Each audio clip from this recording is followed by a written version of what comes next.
آپ نے سامری کا نام تو سنا ہوا ہے، قرآن میں بھی ہے، جس نے موسیٰ علیہ السلام کی قوم کو گائے کے بچے کی پوجا پہ لگا دیا، بچڑے کی۔ اللہ نے کہا سب کو قتل کرو، سارے پکڑے گئے، قتل کیے گئے، سامری بھی آ گیا۔ موسیٰ علیہ السلام نے کہا قتل کرو، جبریل آ گیا۔ موسیٰ، اللہ تعالیٰ کہہ رہے ہیں اسے قتل نہ کرو، یہ اپنی موت آپ مرے گا۔ تو موسیٰ علیہ السلام کہنے لگے جو سارے کفر کا سبب بنا، اسے کیوں چھوڑ رہے ہیں؟ تو اللہ تعالیٰ نے کہا سخی ہے، سخی کو قتل کرنا مجھے اچھا نہیں لگتا، چھوڑ دو، اپنی موت آپ مر جائے گا۔ کافر کو سخاوت قتل سے بچا گئی۔ جب ایمان والا کوئی مرد عورت سخی ہوگا تو اللہ کی بارگاہ میں کیسے اونچے مرتبے لے کر جائے۔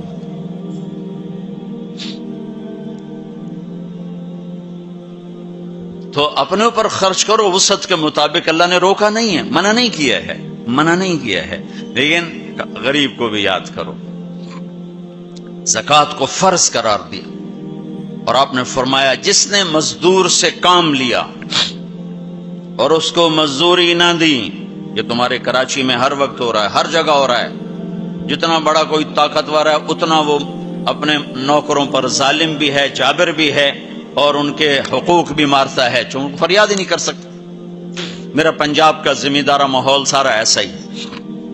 تو آپ نے فرمایا جس نے مزدور سے کام لیا اور اسے موقع پہ تنخواہ نہ دی اور اس کے پیسے مار لیے، تو اس مزدور کا قیامت کے دن میں وکیل بنوں گا، میں اس کا کیس لڑوں گا، اور جس کا کیس میرے نبی نے لے لیا پھر اگلا کوئی بچ کے جا سکتا ہے کہیں؟ مزدور کا پسینہ خشک ہونے سے پہلے اس کے ہاتھ میں پیسے پکڑا دو۔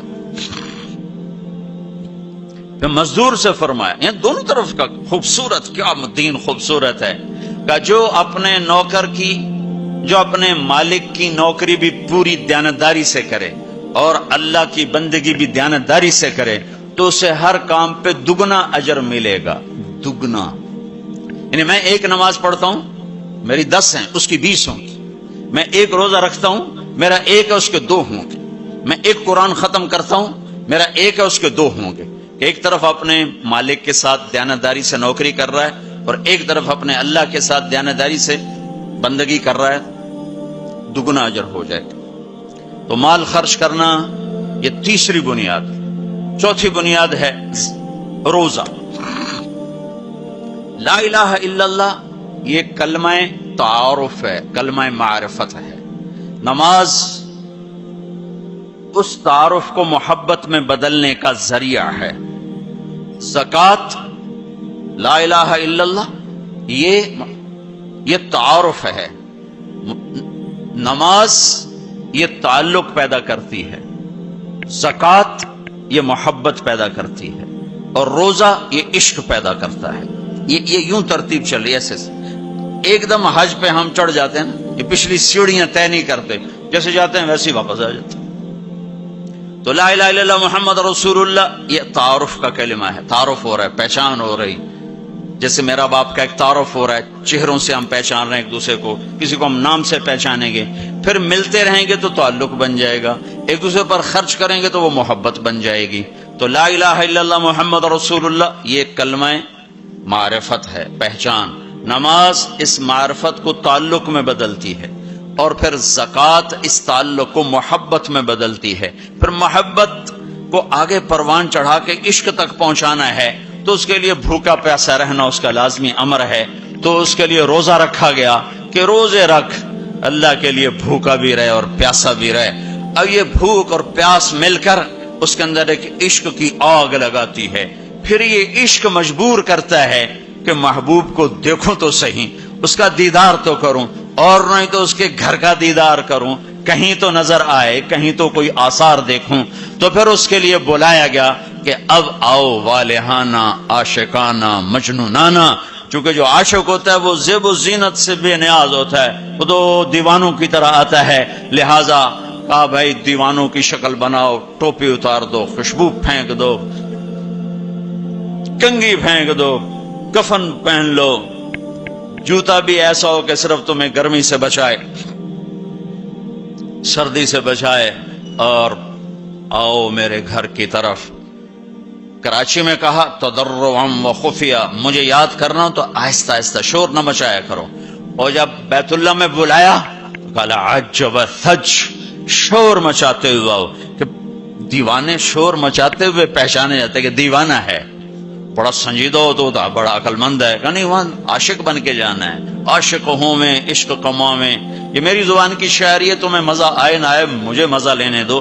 عاشق ہوں میں عشق کما میں، دل رکھیں وانگ پہاڑاں ہو، سہ سہ بدیاں ہزار علامیں، کر جانے باغ بہاراں ہو. منصور جے چک سولی دیتے، جڑے واقف کل اسراراں ہو. سجدیں سر چائیں نہ باہو، توڑے کافر کہن ہزاراں ہو. عاشق سوئی حقیقی جیڑا قتل معشوق دے مننے، سر نو جوڑے تے مکھ نہ موڑے، ہمیں 100 تلواراں کھنے. سچا عشق حسین علی دباہو، سر دتے تے روز نہ بھنے. یہ حج ہے، یہ حج ہے. اب الحب ان یخفا وقد کم کتمتہ فاصبح عندی قد اناخ وطنبا. یہ ایک لڑکی بیت اللہ کا طواف کر رہی تھی اور یہ شعر پڑھ رہی تھی. اذا شد شوقی ہام قلبی بذکرہ وان رمت قربا من حبیبی تقربا. اور جنید بغدادی طواف کر رہے اور ان کے کانوں میں شعر پڑے. اور شعروں کا ظاہر بڑا عجب ہے کہ میں نے تو محبت کو بہت جھٹکے دیے، بہت اپنے آپ کو بچایا، پر عشق نے میرے دل میں ڈیرے ڈال دیے اور خیمے گاڑ دیے، تنابیں کس دیں. مجھے کہیں کا نہ چھوڑا، مجھے کسی کا نہ چھوڑا، میں ایک ہی کی ہو کے رہ گئی. جب اس کا خیال آتا ہے تو میں پاگل ہو جاتی ہوں، جب وہ نظر آتا ہے تو میں ہوش میں آتی ہوں. تو وہ جنید بغدادی کہنے لگے وہ لڑکی بیت اللہ میں کیا کہہ رہی. تو اس نے دیکھا اور ہنس پڑی. لولا التقى لم احجر عن طيب الوطن. کیا سمجھے ہو، میری بات کو غلط سمجھے ہو، مجھے میرے رب کا عشق رات کے اندھیرے میں یہاں لایا، میں کسی اور کی بات نہیں کر رہی. پھر کہنے لگی تم کس کا طواف کر رہے ہو؟ تو جنید کہنے لگے بیت اللہ کا. تو وہ زور سے ہنس پڑی اور یوں آسمان کو دیکھا، کہنے لگی واہ میرے رب، تیرے بھی کیسے دیوانے بندے ہیں جو تجھے چھوڑ کے پتھروں کا طواف کرتے ہیں، جو تجھے چھوڑ کے پتھروں کا طواف کرتے ہیں. جنید فرماتے میں تو بے ہوش ہو کے گر گیا، جب ہوش آیا تو وہ بچی جا چکی تھی. تو لا الہ الا اللہ محمد رسول اللہ پہ محنت تعارف، نماز پہ محنت تعلق، مال کا خرچ کرنا محبت، روزے رکھنا عشق، اور حج پھر وصال ہے، ملاپ ہے، ملاقات ہے. دیکھو نا، کوئی عبادت کی شکل ہی نہیں ہے کہ ایک آدمی ننگے سر ہے، 2 چادریں پہنی ہوئی ہیں اور بیت اللہ میں چکر لگا رہا ہے. بھائی کیا کر رہے ہو؟ کہ اچھے کوٹھے تے چڑھ دیکھا، ابھا دیکھا لمحہ دیکھا، ڈٹھی دل کو دیواں ٹیکاں، سجن ملسم کے مر پوساں. یہ طواف ہے کہ میں تو کبھی دائیں دیکھتی ہوں، کبھی بائیں دیکھتی، کبھی آگے کبھی پیچھے، کہیں میرا محبوب نظر آئے، نہ نظر آئے تو میں مر جاؤں گی، جان کی بازی ہار بیٹھوں گی. میں محبوب کی تلاش تیرے کوچے اس بہانے، مجھے دن سے رات کرنا، کبھی اس سے بات کرنا، کبھی اس سے بات کرنا. حج عشق ہے، وہ ہمیں حاصل نہیں ہوتا ہے، لہذا تھوڑی سی تکلیف آتی. عثمان جی پیسے اتنے لائے نہیں تھے کی کیتا جے ساڑھے نہ، کیونکہ وہ تو کھانے پینے کا پروگرام ہے، کھابا پروگرام ہے، کیا بوفے مجھے یاد نہیں آ رہا تھا، بوفے ٹھنڈا ملا ہے. اس کے تو تصور میں ہی نہیں ہے کہ میں کسے ڈھونڈنے آیا ہوں.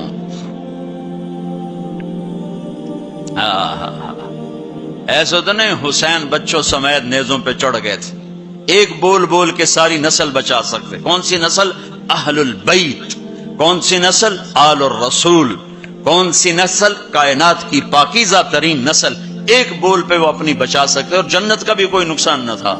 نہیں، اللہ پہ سودا نہیں ہو سکتا، کاٹ دو.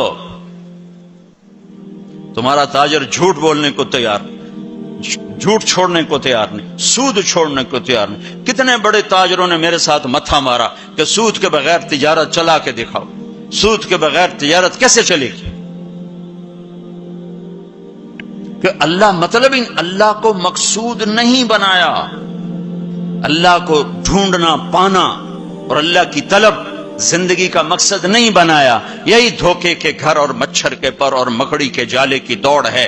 اسی کو عزت سمجھا، اسی کو بڑائی سمجھا، اسی کو بلندی سمجھا، اسی کو معراج سمجھا۔ آج آنکھ بند ہوگی تو پتہ چلے گا کہ میں تو کسی بہت بڑے دھوکے کا شکار ہو کے آیا ہوں۔ اس لیے قیامت کا دن کو یوم التغابن بھی کہتے ہیں، تغابن کے نام پر سورت اتری ہے کہ اس دن لوگوں کو پتہ چلے گا ہائے ہائے دھوکے میں رہ گئے۔ ذالک یوم التغابن، یہ ہے جس دن دھوکا کھلے گا کہ ہم تو دھوکے میں رہ گئے۔ تو بھائیو بہنوں، حج کا اصل موضوع سمجھو، اللہ کو پانا اور اللہ کے لیے جینا اور اللہ کے لیے مرنا اور اللہ پہ مٹ جانا، یہ حج کا مغز ہے، یہ حج کی روح ہے۔ باقی اس کے اعمال ہیں، کچھ سفر کی ضرورتیں ہیں، کچھ وہاں رہنے کی ضرورتیں ہیں، کچھ حج کے جو شرعی اعمال ہیں کچھ ان کی ضرورتیں ہیں، ہے لیکن جو حج کی روح ہے وہ ہے اللہ کو ڈھونڈنا، قبلہ بدلنا، قبلہ یہ دل اللہ کو دینا۔ ایک صحابہ نے پوچھا یا رسول اللہ الاسلام، یا رسول اللہ اسلام کیا ہے؟ آپ نے کہا ان تسلم قلبک للہ، دل اللہ کو دے دے، یہ اسلام ہے۔ دل اللہ کو دے دے، یہ اسلام ہے۔ تو بھائیو بہنوں، طے کر کے جاؤ کہ زندگی کو بدل کے واپس آنا۔ اتنے سال اپنی مرضی کے گزار لیے، تو اب اللہ سے مل کے آ رہے ہیں، تو اب باقی زندگی اس کی مرضی پہ گزار دیں۔ اتنا زمانہ اپنی مرضی پہ گزارا ہے، تو اب باقی جو وقت حج کے بعد گزرے گا وہ اللہ کی مرضی پہ گزاریں کہ جو اللہ کہے گا وہ کریں گے، جس سے روکے گا اس سے روکیں گے، جو وہ فرمائے گا اس پر لبیک کہیں گے، جس سے ہٹائے گا اس سے پیچھے ہٹتے چلے جائیں گے۔ تو ہمیں اس کی روح حاصل ہو گئی۔ یہ عبادات ہیں، اور عبادات میں یہ سب سے عالی شان اللہ نے عبادت بنائی ہے الحج۔ اور ایک اور میں نے غور کیا، اللہ تعالیٰ نے نماز فرض کی تو فرمایا کہ ان الصلاۃ علی المؤمنین کتابا موقوتا، نماز ایمان والوں پر فرض ہے، اس میں اللہ کا نام کوئی نہیں ہے۔ کتب علیکم الصیام کما کتب علی الذین من قبلکم، تم پہ روزے فرض ہیں، اللہ کا نام اس میں کوئی نہیں ہے۔ من شہد منکم الشہر فلیصم، رمضان کا چاند دیکھو تو روزہ رکھو، اس میں اللہ کا نام کوئی نہیں ہے۔ لیکن جب اللہ نے حج کو فرض کیا تو اب میں وہ آیات دوبارہ پڑھ، ان الصلاۃ کانت علی المؤمنین کتابا موقوتا، نماز فرض۔ کتب علیکم الصیام کما کتب علی الذین من قبلکم، روزہ فرض۔ اقیموا الصلاۃ وآتوا الزکاۃ وانفقوا، زکوٰۃ فرض۔ اور جب اللہ تعالیٰ حج فرض فرمانے لگے تو اس کو یوں پیش کرتے، کتب علیکم الحج، تم پہ حج فرض ہو گیا، یہ نہیں۔ وللہ علی الناس حج البیت من استطاع الیہ سبیلا ومن کفر فإن اللہ غنی عن العالمین۔ جس طرح اللہ نے حج کو پیش کیا ہے، کسی عمل کو ایسے پیش نہیں کیا۔ جس طرح اللہ پاک نے حج کو فرض بنا کے پیش کیا ہے، کسی فرض کو ایسے پیش نہیں کیا کہ نام ہی اپنا ہے، وللہ وللہ وللہ۔ اور یہ جو لام ہے، پہلے لام پھر اللہ، تو بن گیا للہ۔ تو لام کے یہاں دو مطلب ہیں، للہ، بھائی حج کیوں کر رہے ہو؟ اللہ کے لیے کر رہا ہوں، اور کوئی حاجی تو نہیں کروانا، اللہ کے لیے کر رہا ہوں۔ وللہ، بھائی کدھر جا رہے ہو؟ احرام باندھا ہوا ہے، پتہ ہے حج پہ جا رہے ہیں، وہ بھی کہے گا حج پہ جا رہا ہوں، یہ کہے گا عمرے پہ جا رہا ہوں، لیکن اللہ نے تاثر کیا دیا ہے لام کے ذریعے سے، وللہ۔ کہاں جا رہے ہو؟ کہا جی میں اللہ کی ملاقات پہ جا رہا، اللہ نے بلایا ہے تو میں ملاقات کے لیے جا رہا ہوں. وللہ، اتنی خوبصورت ابتدا ہے. اور پھر آگے حج فرض کرنا ہے ایمان والوں پر، اور ایمان والوں میں مالداروں پر، اور مالداروں میں صحت مند پر. 3 شرطیں ہیں، ایمان بھی شرط ہے، مال بھی شرط ہے، صحت بھی شرط ہے. مال والا ہے، صحت کوئی نہیں، حج ساقط. ایمان والا ہے، مال کوئی نہیں، حج معاف.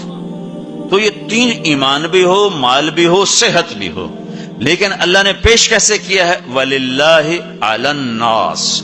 عَلَى النَّاسِ میں کافر، مسلم، مشرک، مومن، سب، مالدار، غریب، فقیر، امیر، سب، بیمار، صحت مند، سارے، معذور، دوسرے، سارے. عَلَى النَّاسِ. عَلَى النَّاسِ. ہے کوئی میرے بندوں میں جو اپنے رب سے ملاقات چاہتا ہو؟ ہے کوئی جو اللہ کی ملاقات چاہتا ہو؟ انداز یہ ہے. اور آگے چونکہ صرف مالداروں کو اور صحت مند کو لینا ہے تو کہا حج البیت من استطاع الیہ السبیلا. اس کو آخر میں لائے، پہلے نہیں لائے، آخر میں لائے کہ ہاں بھائی تمہارے رب کی تمنا تو یہ ہے کہ سارے ہی آ جاؤ میری ملاقات کی. ایک واحد بادشاہ ہے جو فقیروں کا ہجوم دیکھ کے خوش ہوتا، جو سوالیوں کا ہجوم دیکھ کے خوش ہوتا ہے. باقی جتنے ہیں وہ سوالیوں کو دیکھ کے ڈانٹتے بھی ہیں، بھاگتے بھی ہیں، دروازے بھی بند کرتے. ایک اللہ ہے، عجب صفت ہے، مانگو تو خوش ہوتا ہے، نہ مانگو تو ناراض ہو جاتا ہے. مانگتے کیوں نہیں؟ سب سے آخری جنتی کو اللہ تعالیٰ بڑے مزے سے نکالے گا جنت. اسے ایک اعلیٰ درجہ دینا ہے جو اس کا سٹیٹس ہے، اس سب سے آخری جنت. تو اس کو اللہ تعالیٰ جہنم پر لائے گا، پیچھے کمر جلے گی، آگے جسم محفوظ. تو اس کے دل میں اللہ سوال پیدا کرے گا، یا اللہ کہ مجھے جہنم سے تھوڑا باہر نکال دے، تیری بڑی مہربانی. تو اللہ کہے گا اور کچھ پھر مانگو گے؟ کہ نہیں، بالکل نہیں مانگتا ہوں. تو اللہ اس کو جہنم سے باہر نکال دے. تو آگے تھوڑی سی جنت دکھا دے. اب آدمی کی حرص و حوث تو ختم ہو نہیں سکتی. تھوڑی دیر بعد کہے گا یا اللہ وہ چھوٹی سی جنت مجھے دے دے، تیری بڑی مہربانی. تو اللہ کہے گا پھر اور تو نہیں مانگے گا؟ کہ نہیں، بالکل تیری عزت کی قسم نہیں مانگتا ہوں. تو اللہ وہاں پہنچا دے. تھوڑی دیر کے بعد ایک اور اس کو درجہ دکھا دے. جب ادھر دیکھے گا، پہلے آدمی پیدل کہتے اللہ سائیکل ہی دے دے. جب سائیکل آ جاتا ہے پھر کہتا ہے اللہ موٹر سائیکل دے دے. جب موٹر سائیکل آ جاتا ہے پھر کہتا ہے اللہ گڈی دے دے، چاہے سزوکی کیوں نہ ہوئے. جب سزوکی آ جاتی پھر اللہ ٹوٹا ہی دے دے. تو آدمی کا حرص آگے آگے جاتا ہے. تو تھوڑی دیر تک تو دیکھتا رہے گا، پھر چپ، پھر کہے گا جی اللہ یہ مجھے درجہ دے دے، تیری بڑی مہربانی. تو اللہ فرمائیں گے پھر آگے تو نہیں مانگو گے؟ نہیں، تیری عزت کی قسم آگے نہیں مانگتی. تو اللہ وہاں پہنچا دے گا. پھر اس کا اصلی مقام اس کو ظاہر کرے گا جہاں اس نے جانا ہے. وہ آخری جنتی، میرے نبی نے فرمایا میں آنکھوں سے دیکھ رہا ہوں، جہنم سے نکل رہا ہے اور جنت میں جا رہا ہے. اس کا نام ہوگا جوہینہ. میرے نبی نے بتایا اس کا قبیلہ ہوگا جوہینہ، عرب قبیلہ ہے، عرب. اور جب وہ اس کو، وہ آخری جنتی، اس کو اس دنیا سے 10 گنا بڑی جنت اللہ عطا فرمائے گا، اس زمین سے 10 گنا بڑی. تو اللہ یوں دکھائے گا. تو اب وہ اس کو دیکھے گا تو اب جو نظر آ رہا ہے وہ حقیر ہو جائے گا. تو پھر اس کو سوچ آئے گی جو ہن منگے آتا کہ دیں ریورس گیئر نہ لگ جائے، دوبارہ پیچھے دوزخ کی واپسی نہ ہو جائے. تو لہذا چپ، اندر میں ابال اٹھ رہے ہیں کہ مانگوں، اور ڈر لگ رہا ہے کہ اتنی دفعہ قسمیں کھائیں توڑ دیں، قسمیں کھائیں توڑ دیں. تو کہیں اللہ تعالیٰ آگے چل بہنوں واپس کر دو. تو لہذا چپ کر کے بیٹھو. اللہ تو اندر کا بھید جانتا ہے. ہائے ہائے. تھوڑی دیر کے بعد اللہ کہے گا مانگتے کیوں نہیں، مانگتے کیوں نہیں؟ کہے گا یا اللہ سألتک حتی استحییت وحلفت فیک حتی استحییت. یا اللہ میں نے اتنا مانگا کہ اب مانگتے شرم آتی ہے، اور اتنی دفعہ قسمیں توڑی ہیں کہ اب قسم توڑتے ہوئے شرم آتی ہے. تو اللہ تعالیٰ فرمائیں گے واہ واہ، تو نے مجھے لگتا ہے سمجھائی نہیں. اچھا اگر میں تمہیں دنیا سے 10 گنا بڑی جنت دے دوں تو راضی ہے؟ تو کہے گا یا اللہ رب ہو کے مذاق تو نہ کر میرے ساتھ. تو اللہ تعالیٰ فرمائے کہ مذاق نہیں کر رہا ہوں، چل تیرے لیے دروازے کھل گئے ہیں۔ تو اللہ واحد شہنشاہ ہے، مانگو تو خوش ہوتا، نہ مانگو تو ناراض ہوتا، اور جتنا مانگو اتنا خوش ہوتا۔ بعض لوگ اشکال کرتے ہیں کہ یہ اتنے نیک آدمی ہیں، یہ دعائیں مانگ مانگ کے تھک گئے، ان کی قبول ہی نہیں ہو رہی، اور یہ فلاں آدمی ایسا ہے کہ وہ ایک کام سیدھا نہیں، دعا کرتا ہے قبول ہو جاتی۔ تو میرے نبی نے فرمایا کہ ایک اللہ کے تعلق والا بندہ یا بندی اپنی ضرورت میں اٹکا ہوا ہے اور اللہ سے مانگ رہا ہے اور رو رہا ہے، اوپر سے دروازہ نہیں کھل رہا ہے، کہتا پتہ نہیں کیا ناراضگی ہو گئی ہے، حتیٰ کہ فرشتے سفارش کرتے ہیں کہ یا اللہ یہ اتنے دیر سے بیچاری رو رہی ہے، یہ اتنے دیر سے رو رہا ہے، یا اللہ اس کا کام کر دے۔ تو اللہ تعالیٰ فرماتے احب ان اسمع حنینہ، مجھے اس کا رونا بڑا پیارا لگ رہا ہے، میں چاہتا ہوں کچھ اور رو لے، دے دیا تو پھر کہیں رونا، لہذا میں چاہتا ہوں تھوڑا یہ رو لے، اس لیے لیٹ ہو رہا ہے، اس لیے لیٹ نہیں ہو رہا کہ میں ناراض ہوں۔ تو اللہ تعالیٰ کے مختلف اپنے بندوں کے ساتھ معاملات ہیں۔ تو حج میرے بھائیو بہنوں، وَلِلَّهِ عَلَى النَّاسِ حِجُّ الْبَيْتِ مَنِ اسْتَطَاعَ إِلَيْهِ سَبِيلًا، آؤ بھائی آؤ، اپنے رب کی ملاقات کے لیے آؤ، سارے آؤ، ایمان لے کر آؤ، کافر کلمہ پڑھ لو اور کلمے والے تیاری کر لو، پھر آگے نرمی کر دی، اچھا بھائی جو آ سکتا ہے وہ تو ضرور آئے۔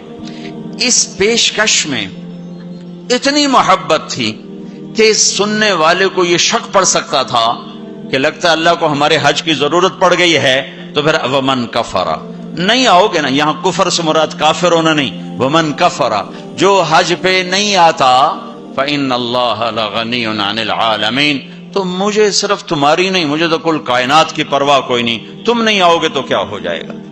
تو آخر میں اپنی ذات کو صاف کیا ہے اور شروع میں اپنی محبت کا اظہار کیا ہے۔ تو بھائیو بہنوں، یہ نیت کر کے جاؤ کہ واپس والی زندگی وہ نہیں ہوگی جو پہلے تھی، وہ نہیں ہوگی جو پہلے تھی۔ تو اللہ کی ملاقات اس طرح ہو کہ ماضی اور حال اور ہو جائیں اور مستقبل اور ہو جائے، تو گویا ہم اللہ کی بارگاہ میں اپنی مہر لگوا کے آ گئے۔ یہ اسلام کا عبادت کا پہلو ہے۔ یہ عبادت کا پہلو اس وقت مکمل ہوگا جب اس کے ساتھ اخلاق کا پہلو جڑے گا، وہ ہے لوگوں کے حقوق ادا کرنا۔ سب سے انشاءاللہ میں اللہ کے نبی کا خطبہ پڑھ کے سناؤں گا عرفات میں۔ 3 دن آپ نے تقریر فرمائی، تینوں دن ایک ہی جگہ سے بیان شروع کیا، لوگو تمہاری عزتیں، تمہارے جان، تمہارے مال ایک دوسرے کے لیے حرام ہو گئے، کسی کی عزت پہ، کسی کے مال پہ، کسی کی جان پہ ہاتھ نہ ڈالنا۔ اور آخری جملہ ہے لا ترجعوا بعدی کفارا یضرب بعضکم رقاب بعض، دیکھو میرے بعد کافر نہ ہو جانا کہ ایک دوسرے کے گلے کاٹتے پھر رہے ہو، ایک دوسرے کے گلے کاٹتے پھرنا گویا میرے نبی کی نظر میں کافر ہو جانا ہے۔ یہ آخری جملہ تھا۔ اور پھر ایک اور آخر لا تسودوا وجہی یوم القیامہ، دیکھو مجھے قیامت کا دن تمہاری وجہ سے شرمندہ نہ ہونا پڑے، مجھے شرمندہ ہونے سے بچانا۔ یہ آپ کے خطبات کے آخری الفاظ ہیں۔ تو ایک تو اس کی تفصیل حج کیسے کرنا، وہ کتابیں موجود ہیں، سارے کو چھوٹے چھوٹے پمفلٹ موجود ہیں، آپ آسانی سے اس کو فالو کر سکتے ہیں۔ اور اگر اس میں کوئی اونچ نیچ ہو جاتی ہے تو مینا بکروں سے بھرا پڑا، 1 بکرا دے دو، 2 دے دو، 4 دے دو، 5 دے دو، جتنے مرضی دے دو، وہ ہو جائے گا۔ تو جب تم اتنے پیسے خرچ کر کے جا رہے ہو تو میرے نبی سے پوچھا گیا یا رسول اللہ سب سے بہترین حج کیا ہے؟ الحج والثج، سب سے بہترین حج ہے لبیک کہنا زور زور سے اور قربانی کرنا اپنی وسعت کے حساب سے، خون بہانا، قربانی کرنا۔ ہمارے نبی اگر اپنی طرف سے قربانی کرتے تو 1 بکرا ذبح کر دیتے، 1 دمبا ذبح کر دیتے، 1 مینڈا چھترا۔ ساری زندگی ہمارے نبی عید قربان پر 2 قربانیاں کرتے تھے، 2 چھترے، 1 اپنی طرف سے کرتے تھے اور 1 امت کی طرف سے کرتے تھے، ساری 2۔ لیکن جب آپ نے حج کیا تو آپ نے کتنی قربانیاں فرمائیں؟ آپ کی عمر مبارک 63 سال تھی، تو آپ اور حضرت علی کے اونٹ مشترکہ مل کر 100 تھے، 100۔ تو وہ 100 اونٹ میں سے آپ نے 63 اونٹ الگ کروا لیا، ہر سال کا ایک اونٹ، اور ایک اونٹ میں 7 قربانیاں ہوتی ہیں، ایک میں 7 ہوتی ہیں۔ پھر ان میں سے 5 کو الگ کیا، 5 میں سے ایک کو سامنے لایا گیا اور اس کو کھڑا کر کے آپ نے ذبح کیا، کھڑا کر اس کے یہاں یوں برچھا مارا یوں۔ تو یہاں تو جانور ہو، بکرا ہو، اونٹ ہو، جب اس کو برچھا لگتا ہے تو وہ شور مچاتا ہے، کرتا ہے، لیکن جب وہ اس اونٹ کو لگا نبی کے ہاتھ سے برچھا تو اس کی خوشی سے ہائے نکلی، اور پیچھے جو اونٹ کھڑے تھے ان میں جنگ شروع ہو گئی۔ ہر اونٹ رسی توڑ کے آگے بڑھ کے ذبح ہونے کی کوشش کر رہا تھا کہ کہیں میں پیچھے نہ رہ جاؤں، میں پہلے ذبح ہو جاؤں، میں پہلے ذبح نہ شود نصیب دشمن کہ شود ہلا کے تیغت سر دوستاں سلامت کے تو خنجر آزمائی، ہم آہوان سہرا سر خود نہاد برکف با امید آن کے روزے بشکار خواہی آمد، کہ آج سارے جنگل کے ہرنوں کو انتظار ہے کہ آج ہمارا محبوب شکار کرنے آ رہا ہے، تو ہر ہرن گردن جھکا کے کھڑا ہے کہ میں ذبح ہو جاؤں، میں ذبح ہو جاؤں، میں ذبح ہو جاؤں۔ تو یہ شعر میرے نبی پہ فٹ آتا ہے کہ سارے اونٹوں میں جنگ شروع ہو گئی اور ہر ایک کا زور تھا میں ذبح ہو جاؤں، میں ذبح ہو جاؤں۔ آپ نے 63 اونٹ ذبح فرمائے اور برچا پھینک دیا، اور اپنی بیویوں کا حصہ اس میں نہیں رکھا، بیویوں کے لیے الگ قربانی کی، بیویوں بیگمات کے لیے الگ قربانی کی، اور اپنے 63 اور 7 ہر اونٹ میں، اور پھر یہاں تک فرمایا کہ علی جو گوشت بنائے اس کو مزدوری گوشت میں سے نہیں دینی، میں الگ سے دوں گا، اس کا ہر ٹکڑا اللہ کے نام پہ جانا چاہیے۔ گوشت میں سے مزدوری بھی نہیں دی، الگ سے مزدوری دی، اور پھر فرمایا کہ آؤ بھائی جو لے جانا چاہتا ہے لے جائے۔ پھر فرمایا حضرت علی سے کہا ایک ایک بوٹی سارے اونٹوں سے لے لو اور ایک دیگ چڑھا دو، تو وہ ایک ایک بوٹی سارے اونٹوں سے لے کر دیگ چڑھائی، پھر آپ نے اس کے پکنے کا انتظار کیا، جب وہ تیار ہو گئی تو پھر آپ نے حضرت علی نے چند اور صحابہ نے مل کر اس کا گوشت کھایا، شوربہ پیا، اور پھر اس کے بعد آپ طواف زیارت کے لیے تشریف لے گئے۔ تو اب مالدار لوگوں قربانی کرنا دل کھول کے، ماڑے ماڑے جانور نہ تلاش کرنا، بھائی سستا کڑا لبدا ہے، اللہ کے نام پہ لگانا، جھگی پھونک تماشا ویک ہماری پنجابی کی مثال ہے، لگا تو صحیح پھر دیکھ آتا کیسے ہے واپس۔ ایک صحابی ہیں ابو الدحداح، ایک آیت اتری من ذا الذی یقرض اللہ قرضا حسنا یضاعف له اضعافا کثیرا، تو وہ ایک انصاری صحابی نے آیت سنی، وہ بھاگے ابو الدحداح، ارے آج عجب آیت آئی ہے، کیا کہ اللہ کہہ رہا کوئی ہے مجھے قرضہ دے میں واپس کروں کئی گناہ کر کے۔ تو ابو الدحداح آئے دوڑے یا رسول اللہ کیا اللہ نے یہ کہا ہے کہ مجھے قرضہ دو میں واپس کروں؟ ہاں۔ کہا یا رسول اللہ اللہ کو کیا ضرورت قرضہ مانگنے کی، کہ اللہ چاہتا ہے اس کے بدلے اللہ تمہیں جنت دے۔ کہا اچھا اگر میں اللہ کے نام پہ دوں تو آپ وعدہ کرتے ہیں میری جنت کا؟ ہاں وعدہ۔ کہ میری بیوی کی جنت کا؟ کہا وعدہ۔ کہ میرے بچوں کی جنت کا؟ کہا ابو الدحداح تو زیادہ ہی مانگتا جا رہا ہے، پر تیرے بچوں کا بھی؟ کہا یا رسول اللہ ہاتھ بڑھائیں، میرے 2 باغ ہیں دونوں اللہ کے نام پہ صدقہ۔ ہم کہا نہیں ایک دے دو، ایک رکھ لو، ایک بچوں کے لیے رکھو، ایک اللہ کے نام پہ دو۔ کہا اچھا پھر میرا وہ باغ جس میں 600 کھجوریں ہیں وہ میں نے اللہ کو دے دیا۔ ہم کہا ٹھیک ہے جا تو، تیرے بچے تیری بیوی جاؤ جنت۔ انہوں نے وہاں سے دوڑ لگائی اور باغ میں نہیں گئے، باہر کھڑے ہو گئے کہ کہیں اندر جا کے نیت نہ بدل جائے، جیسے یعنی لوگ سودے سے پھرتے ہیں، دوڑم سارے لٹو بنے ہوئے، 4 پیسے اوپر گیا سودے سے پھر گئے، 4 پیسے نیچے گیا سودے سے پھر گئے، جیسے ایمان اور زبان کا بول کوئی چیز ہی نہیں۔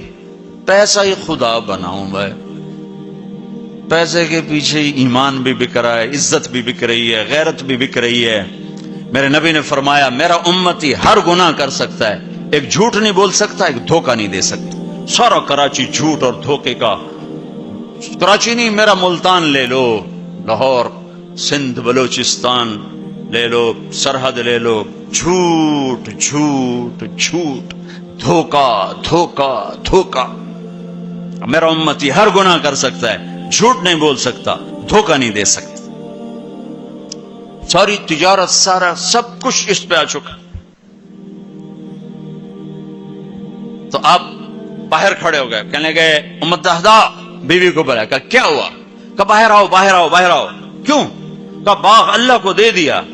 اچھا، اس کے بدلے میں تیری میری بچوں کی جنت پکی ہو گئی۔ ان کا ربح البیع ربح البیع، مبارک ہو مبارک ہو، بڑا اچھا سودا کیا، بڑا اچھا سودا کیا، بڑا اچھا سودا کیا۔ تو بھائیو، گن گن کے رکھنے کے شوق نہ کرو، لگانے کا شوق رکھو۔ اپنے اوپر بھی لگاؤ، اللہ روکتا نہیں۔ کماؤ حلال، حرام نہ ہو، جھوٹ نہ ہو، سود نہ ہو، خیانت نہ ہو، جوا نہ ہو، سٹا نہ ہو، ذخیرہ اندوزی نہ ہو۔ تم سارے تاجر، کراچی کے نہیں پورے پاکستان کے تاجر عبد الرحمن بن عوف کی جیب میں آ جاؤ، جیب میں۔ عبد الرحمن بن عوف رضی اللہ عنہ جو 10 بڑے صحابہ میں ایک، آپ نے کہا ابو بکر جنتی، عمر جنتی، عثمان جنتی، علی جنتی، زبیر جنتی، طلحہ جنتی، سعد بن ابی وقاص جنتی، عبد الرحمن بن عوف جنتی، عبد الرحمن بن عوف، ابو عبیدہ بن جراح جنتی، سعید بن زید جنتی۔ یہ 10 ٹاپ 10 صحابہ ہیں، ان میں ایک عبد الرحمن ہے۔ جب ان کا انتقال ہوا تو 3 ارب 10 کروڑ 20 لاکھ دینار، اے کاغذ دے نوٹ نہیں، تو انہوں کیویں بے وقوف بنا چھڑا سارا نے۔ کاغذ چاہ کر ٹورے ودن، کوئی سیٹ صاحب، کوئی میاں صاحب، کوئی شیخ صاحب، وہ نیرا کاغذ ہی کاغذ۔ ہوں کاغذ بھی واپس لے کے پلاسٹک دے چھڑیا ہے، کارڈ ہے جی کارڈ۔ مطلب ہم کیسے بدھو بنے، کیسے بدھو بنے؟ ارے دولت سونے اور چاندی کا نام ہے، یہ کاغذ پہ ڈالر باڑے چلے جاؤ، ڈالر بھی لے لو، پاؤنڈ بھی لے لو، جو جتنے مرضی باڑے چو لے لو۔ تمہیں بے وقوف بنایا ہے دنیا کے بنیوں نے، تمہیں کاغذ پکڑا دیا، تم سے جائیدادیں لے لی، اور پھر کاغذ بھی واپس لے کر تمہیں کارڈ پکڑا دیے۔ وہ فن لینڈ سے واپسی ہو رہی تھی تو وہ ہمیں بڑا کمرہ چاہیے تھا، وہ کمرہ چھوٹا تھا، وہ کروز تھا، یہ جو بڑے بڑے بحری جہاز چلتے، تو ہمیں کمرہ چھوٹا ملا۔ تو میں نے کہا یار کوئی بڑا کمرہ، تو ہماری جماعت بڑی ہے، تو کوئی بیٹھنے کی ہو، کوئی سونے کی ہو۔ تو ہم وہاں گئے کاؤنٹر پر، تو اس نے کہا جی آپ 2500 کراؤن دے دیں تو ہم آپ کو کمرہ دے دیتے۔ ہم نے کہا لے لو۔ کہا نہیں ہم پیسے نہیں لیتے۔ کیا لیتے ہیں؟ کارڈ۔ وہ کہا بھائی پیسے تو زیادہ، ہم کہا نہیں کارڈ لیں گے۔ اب ہمارے تو پاس کارڈ نہیں تھے، تو سویڈن کا ایک ساتھی ہمارے ساتھ تھا، تو اس نے اپنا کارڈ دیا، تو انہوں نے وہ اس کو کراس کیا، تو اس کو انہوں نے ہمیں بڑا کمرہ دے دیا۔ تو تمہیں تو پاگل بنا گیا بنیا، دنیا کا سب سے بڑا بنیا، تمہیں کاغذ دے کے تمہیں سیٹ صاحب بنا دیا، شیخ صاحب بنا دیا، پتہ نہیں کیا کچھ بنا دی۔ اور عبد الرحمن جو چھوڑ کے مر رہے ہیں وہ کاغذ نہیں، کاغذ نہیں، 3 ارب 10 کروڑ 20 لاکھ دینار۔ ایک دینار 4.5 ماشے کا ہوتا تھا، اور ایک ماشا میں نے سنار سے پوچھا کتنے کا ہوتا ہے، انہوں نے کہا 5000 روپے کا ماشا چل رہا ہے۔ اب اس کو تم ضرب تقسیم کر کے دیکھ لو کہ عبد الرحمن کتنا چھوڑ کے دنیا سے تشریف لے گئے تھے۔ ہم نے کہا عبد الرحمن تاجر الرحمن، عبد الرحمن یہ رحمان کا تاجر ہے، رحمان کا تاجر ہے۔ اتنی بڑی تجارت کی کہ میری تجارت کے 4 اصول تھے، آپ میں تاجر بھی ہوں گے بڑے بڑے، میری تجارت کے 4 اصول رہے۔ کبھی ادھار نہیں خریدا، نمبر 1۔ تمہاری ساری مارکیٹ نکل گئی، اس پہلی شرط ہی ساری مارکیٹ آؤٹ ہو گئی۔ کبھی ادھار نہیں بیچا، جڑے 2-4 رہ گئے وہ بھی بچوں نکل گئے۔ کبھی ادھار نہیں خریدا، کبھی ادھار نہیں بیچا۔ جس نے ادھار خریدا بھی ہو اور ادھار بیچا بھی ہو، ان کو دی رات نیند آ سکتی۔ لین والے سر تے چڑھے ہوں، دیون والے لکے ہوئے ہیں، کدے جاوے؟ نہ بیوی اچھی لگے نہ بچے اچھے لگے۔ تو جس نے نقد خریدا نقد بیچا ہو تو آرام نال ستا بوجھے پیسے بوجھے چین کسی کو نہ لونا نہ دیونا۔ تو میں نے کبھی ادھار نہیں خریدا، میں نے کبھی ادھار نہیں بیچا، میں نے کبھی اسٹاک نہیں کیا، میں نے زندگی بھر کبھی اسٹاک نہیں کیا کہ بڑھ جائے پروفٹ تو پھر بیچوں، جب پروفٹ ملا فوراً بیچ دیا۔ میں نے کبھی سودے کا عیب نہیں چھپایا، میں نے کبھی سودے کا عیب نہیں چھپایا۔ میرا ایک عزیز کہنے لگا جی مجھے یہ وہ کپڑا مارکیٹ فیصلہ آباد میں کسی تاجر سے میری بات کرا دے، میں ذرا کپڑے کا کام سیکھ لوں۔ میں نے ایک سے کہہ دیا، اس نے کہا جی بھیج دو۔ ہفتے بعد وہ بچہ واپس آیا، اس بچے کے 4 مہینے تبلیغ میں لگے ہوئے تھے۔ میں نے کہا واپس کیوں آ گئے ہیں؟ کہ جو تھے پہلا کام میں سکھائیں کہ عیب لکاونا کیویں، اور پہلے یہ سکھاتے ہیں کہ عیب چھپانا کیسے۔ میں نے کہا چنگا کیتا ہی واپس آ۔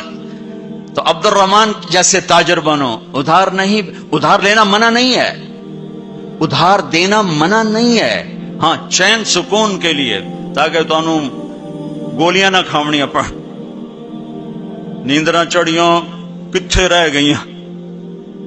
ایک اربوں پتی آدمی کی بیگم کا فون ہے، مولانا میں دنیا کی بدقسمت ترین عورت ہوں۔ میں نے کہا کیا ہوا؟ ساری رات نیند نہیں آتی، ساری رات نیند نہیں آتی۔ اپنی تجارت میں کسی کا حق نہ مارو، کسی سے جھوٹ نہ بولو، وعدہ کر کے زبان سے نہ پھرو، وعدہ کر کے زبان سے نہ پھرو، اپنے سودے میں کو ہیرا پھیری نہ کرو، اس میں کچھ مسئلہ تو بتاؤ۔ یہ ایک تاجر میرا یہ بیان سن رہا تھا، یہ گاڑیوں کا، پشاور کا تھا، بیان کہیں اور ہو رہا تھا۔ ہماری جماعت گئی پشاور، تو اس کا سب سے بڑا شو روم ہے پشاور، تو مجھے لے گیا، تو ایک گاڑی کھڑی تھی ٹویوٹا، کہنے لگا مولانا یہ گاڑی آپ کی وجہ سے 1 سال ہوا ہے نہیں بکی، میری وجہ سے، میں تو آج پہلی بار آیا کہ آپ کا بیان سنا تھا کہ سودے کا عیب بتاؤ، تو یہ گاڑی اتارتے ہوئے، نئی گاڑیاں بیچتا ہے، پرانی نئی گاڑی کا، بعض گاڑیاں جب اتار رہے ہوتے ہیں تو کہیں نہ کہیں سے لگ جاتی ہیں، پھر ہم اس کو پینٹ پونٹ کر کے کہتے ہیں بالکل فریش ہے، تو یہ گاڑی لگ گئی تھی۔ تو اب جو آتا ہے میں اس کو بتاتا ہوں یہاں سے لگی تھی، ہم نے پینٹ کیا، کہتے چھوڑو سن ہور دیو، کہ 1 سال ہو گیا۔ میں کہا چل میں خریدار ہوں، مجھے دے، کہ نہیں تیرے سے میں نہیں ڈالتا۔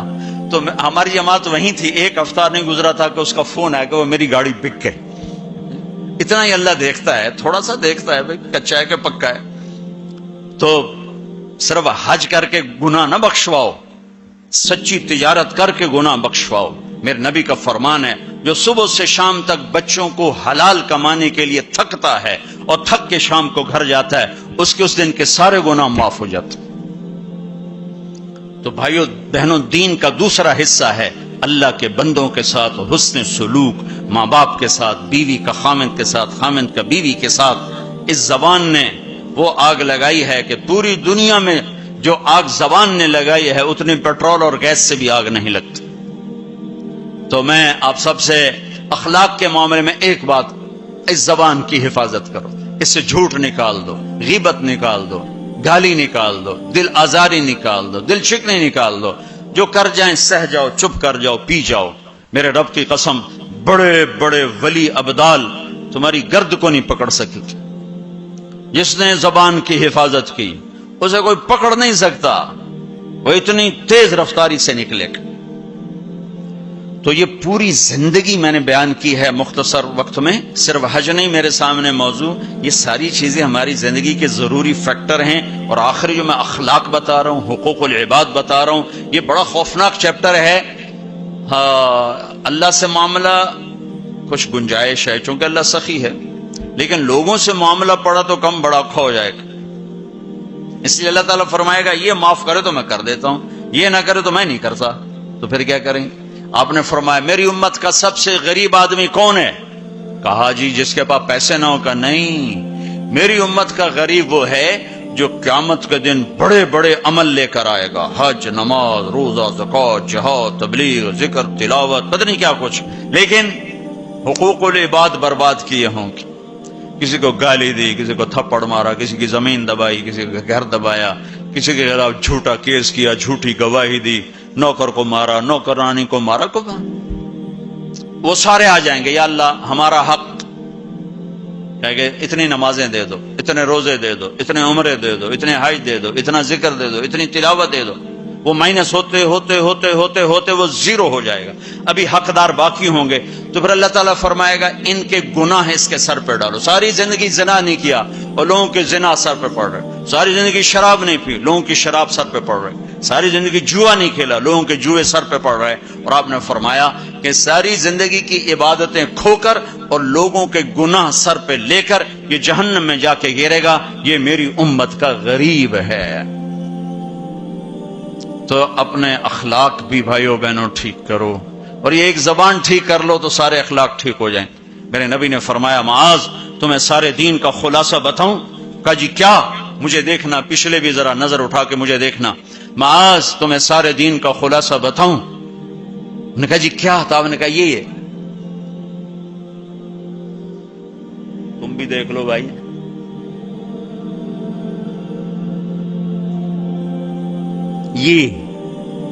یہ قابو میں ہے، سارا دین میرے ہاتھ میں ہے۔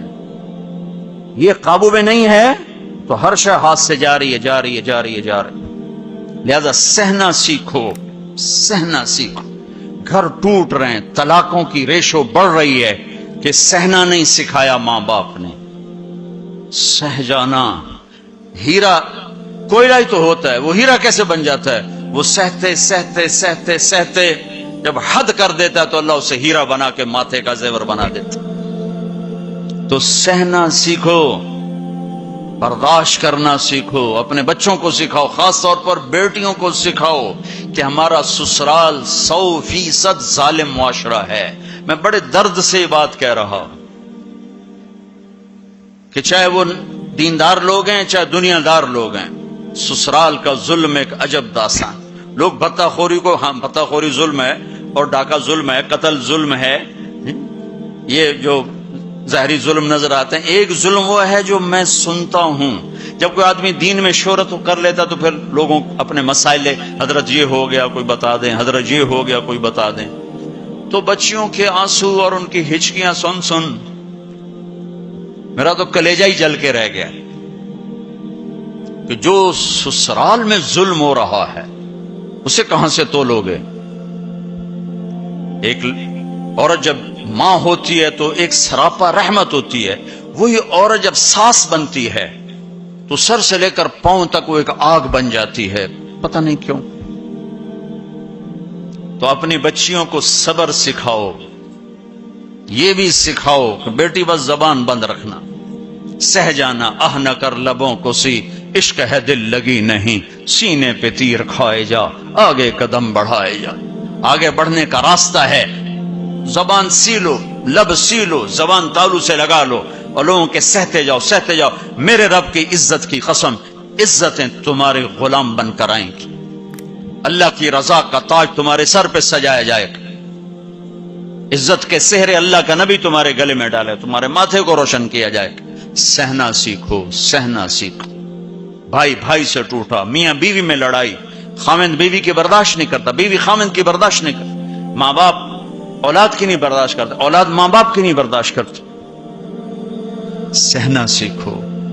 ہمارا سارا معاشرہ ایک میرے نبی کی سنت پہ عمل کر لے، برداشت کرنا، زندگی خوشحال ہو جائے گی، روشن ہو جائے گی۔ تو اللہ تعالیٰ آپ کا حج کا سفر قبول فرمائے۔